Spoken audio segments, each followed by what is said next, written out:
Hello and welcome to part 1 of the finale of Transformers War for Cybertron. This mission is called One Shall Stand, as the iconic quote goes from Optimus Prime in the original 1986 movie.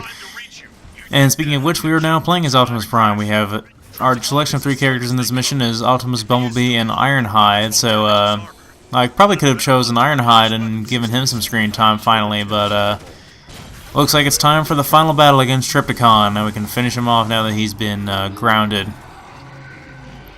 But I have chosen Optimus Prime here because obviously I want to have that heroic one shall stand kind of moment with him.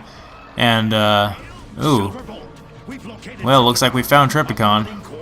But I honestly recommend playing as Bumblebee for this mission, and I will be doing the second part as Bumblebee with a different run through this mission because I honestly recommend him, and it's a lot easier as him. I don't think it would be possible even to do the second part as Optimus. It's really quite tricky, but I'll mention what I mean when we actually get to that part. But for now, we can do the first part as any of the 3 characters. This battle, if you don't know what you're doing, is actually really, really hard, especially the second part, and I'll explain what I mean when we get to that and why I chose Bumblebee.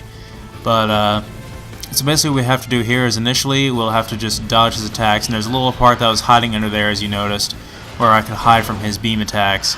And he has these large projectiles that he'll shoot at us that have a large amount of splash damage as well, so you definitely want to stay away from those.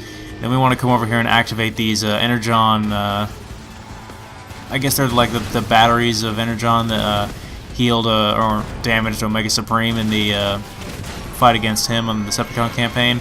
And they will come on these conveyor belts up here, and we'll have to shoot at them when they're close to his shoulder cannons, and when they get close enough they'll explode. So we have to shoot them at the right time to where they'll start to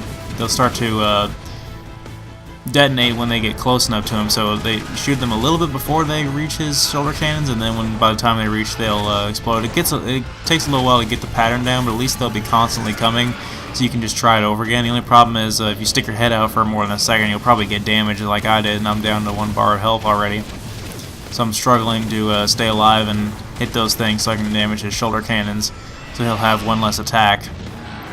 Speaking of his attacks, he has quite a few of them. His most dangerous of which is his tail attack, which he'll use.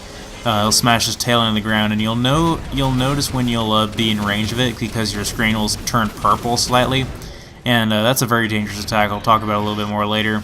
But his other attacks are obviously his shoulder cannons and his beam attacks that come out of his mouth. His solid beam and his little splash damage projectiles like that, and then I believe he has missiles as well. I'm not sure if he uses the missiles in this round, though. But so we destroyed that shoulder cannon. Now we're coming over here to this pillar over here, which the top part of this pillar, you can see where it's cracked in the middle there. The top part above that crack will be blown away, like right now. So now we have to hide beneath the lower half and still shoot at these Energon batteries up here and wait until they get over to the shoulder cannon. I'm not exactly sure how many hits it takes, and it does take quite a while to get the pattern down, like I said, but eventually they'll be blown up. So now he won't be able to use those attacks anymore, and he'll throw a little fit here. And I think now is when he starts to use his tail attack. Oh look, it's the aerial bots finally come to help us out.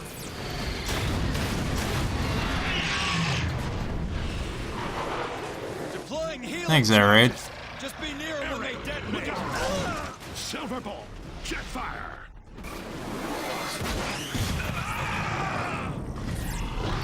Well, geez, we spent an entire mission with those guys, probably 45 minutes of our time, and they just get blown away just like that.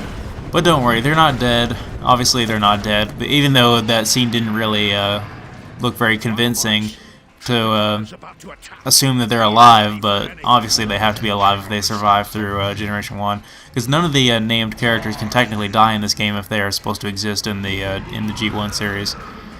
Anyway, you'll see them again in the final cutscene. Now he starts to use his tail attack, and you'll be fine from it, assuming your screen is not glowing purple like that. But if it is glowing purple, like right here, see I have an overshield that I picked up right in the center of the map as soon as it spawned.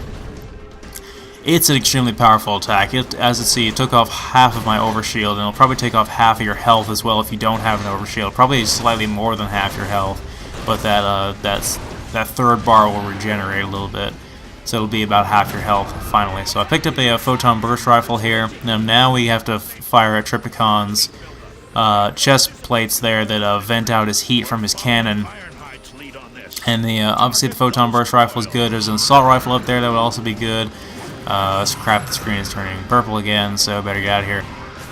And the nice thing about playing as Optimus, though, is that you have the dash ability in the truck mode that you can, or the ram ability, whatever it's called, where you can charge really fast. Obviously, Bumblebee just has a faster vehicle mode in general, but I think Ironhide, also being a leader class, having a truck mode like that, also has that ram ability. So any of these characters would be good for this part, actually. We just have to wait for him to use his attack, and then he'll cool it down by releasing these chest panels here, and then we can shoot at them.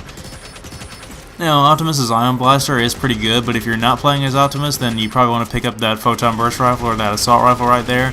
And if you're playing as Bumblebee, his pistol is not really going to do you much good, but so I definitely recommend picking up those weapons. But the main reason why we played as Bumblebee is for some weapons that will be irrelevant in the second part, because the weapons that we have in the second part will... We'll want to pick those up immediately, and they'll spawn in as soon as the battle starts. So there we were just barely on the edge of his attack there, his tail attack, and we only took like a half a bar of damage. So, but right here, if we are down in this area, we can block his beam attack, his little projectiles there with the that pillar right there. And remember that spot for later. We're going to be using that for cover quite a bit. So now we're down the lower level here, and I'm trying to take out his second chest plate here, and I'm out of ammo on my Ion Blaster, so feel free to use your vehicle weapons. The vehicle weapons for both types of characters here are equally good. So we're just kind of throwing everything we got at him here. I'm trying to remember where the ammo spawns in this first part here, because I kind of need it right now.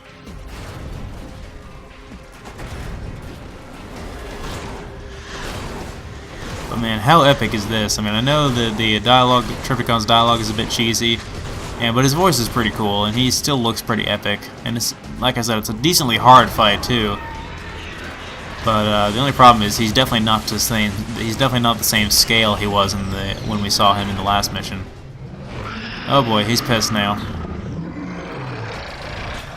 Well, that was cheap. Now we're on to the second part, so we're going to be switching over to Bumblebee now. He'll take it from here.